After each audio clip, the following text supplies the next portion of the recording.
to the rights of the perfect document if you're not even a citizen thereof. Look at Article 4, Section 2, Clause 1 of the U.S. Constitution. The citizens of every state shall be entitled to the same privileges and immunities as the citizens of the several states. You call yourself a Florida resident? Well, when's the last time you've heard of a Florida citizen? A citizen of Florida state. That's a constitutional citizen. Our states gave up their sovereignty to the federal government. They gave up that citizenship. That's the amendment. People don't even really understand that. Power is not delegated to states, retained by the people. That's because it was a state citizenship of the founding, what the founding fathers created. And not this mess we got today. That's why we're so far out of whack. I mean, there's only one constitutional law enforcement officer in this country. That is the sheriff. He's the only one named in the Constitution. In fact, in the 1920s and 30s, whenever the FBI first came out, they were called G-men. They couldn't even carry guns. People think these people are supreme. They need to study their history. The sheriff is the only constitutional law enforcement officer. Our founding fathers wanted us to be able to vote him out just the way they did anybody else. Voter accountability. If you did your job wrong, if you were cruel, if you did this and that wrong, then when it came time for a re-election, well, we knew what to do. You tell me any of these other agencies that have 3 letters stuck on the back of their jacket and half of them we don't even understand what they mean, they have no voter accountability. None. They don't know what the founding fathers' intent was. You see what I mean? And another deception. Your gun rights aren't just inherent in the Second Amendment alone. They're inherent in the Ninth Amendment as well. Just like I pointed out before, power is not delegated to Congress or states retained by the people. The amendment. Where were they ever given jurisdiction over firearms? They never were. They've done it through interstate commerce, firearms going across states' borders, and they've done it through the citizenship of an amendment that was never ratified. That's how they take the jurisdiction. So if there was guns made in the state that you live in, they would have absolutely no jurisdiction whatsoever if you were a citizen of the Constitutional Republic of the United States of America. In other words, a citizen of your state. The citizenship is still alive, and it does exist because Native Americans born on sovereign land, they have a right to go back and forth between the 2 citizenships. They make a choice at will. When they're called a sovereign American, that has nothing to do with their racial heritage. It has to do with they were a citizen of Article 4, Section 2, Clause 1 of the U.S. Constitution. They're a sovereign American because they're a constitutional citizen. Please don't mistake the two. Then they can go back and be the citizen we are, and they got to pay income tax and so forth again. So when you complain that these people are not being, that is unfair, that they don't have to pay their fair share of income tax because they're born on Native American soil, well, guess what? All they are is they're the citizen our founding fathers wanted us to be. That's all they are. Don't complain about it. Become just like them. Learn about it. Because the night before the 14th Amendment went into effect, even though it was completely illegal and unconstitutional and an act of high treason, done at gunpoint, 11 states was deprived the right to vote. 2 Union, and you see that was Ohio and New Jersey, and 9 ex-Confederate states, just because they were against it. I mean, it's insane. Read the congressional record we put up. It's insane to see how your constitutional rights was stolen from you by these bankers that got up in our system. And then once they got 51% of the people a part of this system, they were right there with that Federal Reserve Act to step in.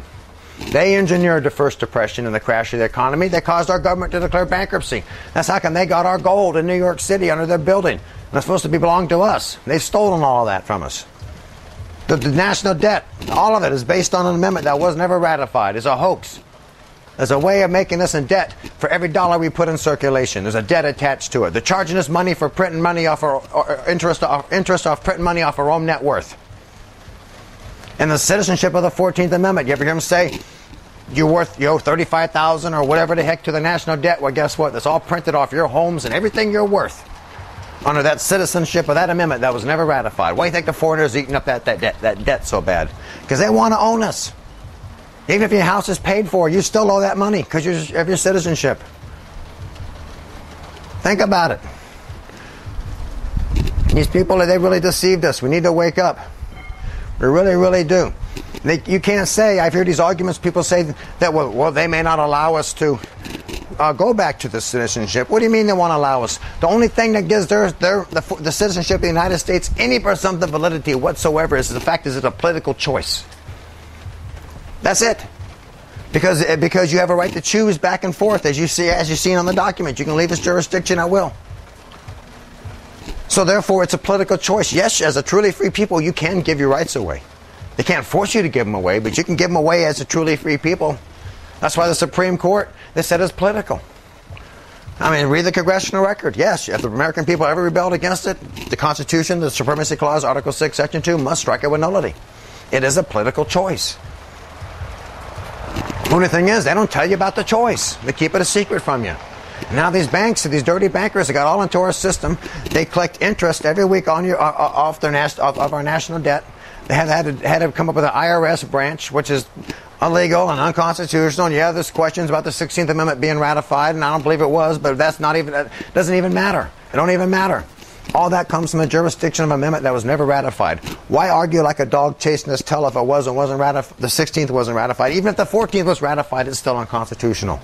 Throw the whole thing out. Get it out of your face. Go back to living as a truly free people again. Don't let them people die in vain in 1776 that fought for this. It is really worth fighting for again if we have to. It is insane what they've done to what is supposed to be a truly free people. Do you feel truly free? Wasn't that Benjamin Franklin that said when the people fear the government, when the government fears the people, you have liberty. When the people fear the government, you have tyranny. People are too afraid to even speak out or do anything anymore or stand up for what is supposed to be theirs. Well, liberty's only there for men who choose to fight for it. If you don't want to stand up for it, I guess you don't deserve it then. Maybe you should take the time to read these documents I put up here and decide what you want to do. This is our country. Why what's left of it, why we still got a chance to say something about it or do something about it, it is still our country.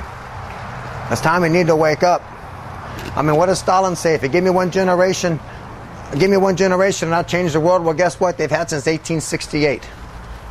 That's a long time. They've had 140 years. They've had a lot of generations to deceive us. I mean, think about it. That's why I'm putting up the facts as I talk, because it's basically non-synonymous of everything you grew up as learning, as our functional government, our system is. You have to relearn. I mean, we're that deceived. I was too. It blew my mind when I got to studying all this. This is why I didn't go to law school. How could I be a part of a system that ain't real? I mean, in 1967, when they learned the 14th Amendment was never legally ratified, the congressional record even says so, our colleges that teach our attorneys, our future attorneys, they didn't stop teaching them that the 14th Amendment wasn't legally ratified. No, they kept on teaching them that it was ratified. They're schooled to practice law within this 14th Amendment corporate body politic as if it was legally ratified. And 90% of the statutes that they call laws that they shove down our throat come from this jurisdiction of this amendment. They make their living off this. They have no, I mean, they were bloated. They're not even schooled that it was not even ratified. They would have to read this congressional record and learn for themselves, and then I'd have to relearn. Remember, Article 3, Section 2, Clause 1 is where the court's jurisdiction would be if you're a citizen of the state. That is in law and equity. You're in equity at law because the corporation's a person within the 14th Amendment.